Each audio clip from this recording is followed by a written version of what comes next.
Hi traders, finally green week after 3 consecutive red weeks. Well, the S&P 500 finished the week 1.4% up and down for the year for 2016 by 9%.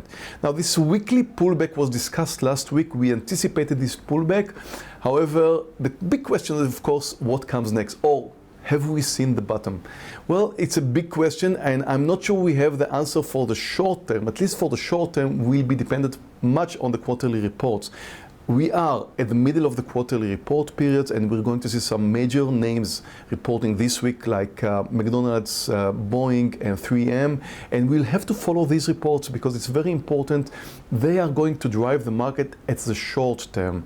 However, if we take a look at the longer term, I mean, in a few weeks or a few months, my personal belief is that we're going to see the market continue lower. So let's take a technical look at the market. When I take a technical look at the S&P 500 daily, I can see that we bottomed at around the 1800 point at the S&P 500, which I anticipated in the last few weeks. However, if we take a broader look at the monthly of the S&P 500, we can see that we are still far away from the next support level, which is the 1600. So we did pull back from the highs, but I do not believe that this pullback is finished. I do believe that we have approximately more, 10% more than the place we are right now at, and I do believe that the downtrend will continue. Let's take a look at the stocks we picked last week. Our first pick was CPN, actually from 2 weeks ago, which finally triggered, and it moved up by more than 3%, which is enough for me to sell my 3/4 size. I usually hold my last quarter as long as it doesn't touch the entry point, and it did, meaning I'm out of the last quarter too. So that was a nice trigger for 3% profit.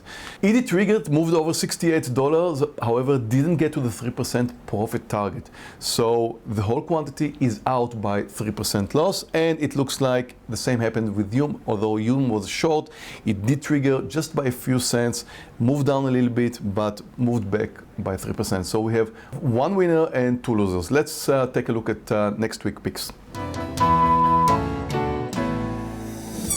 My first pick for this week is CPB over $55. CPB, Campbell Soup, is a food production company from New Jersey.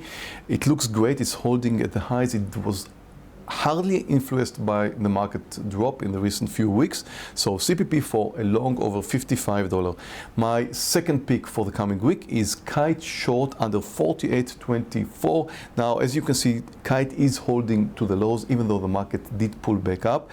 This is a biopharmaceutical company, and sometimes pharmaceutical companies can move against the market, even if the market will keep its pullback.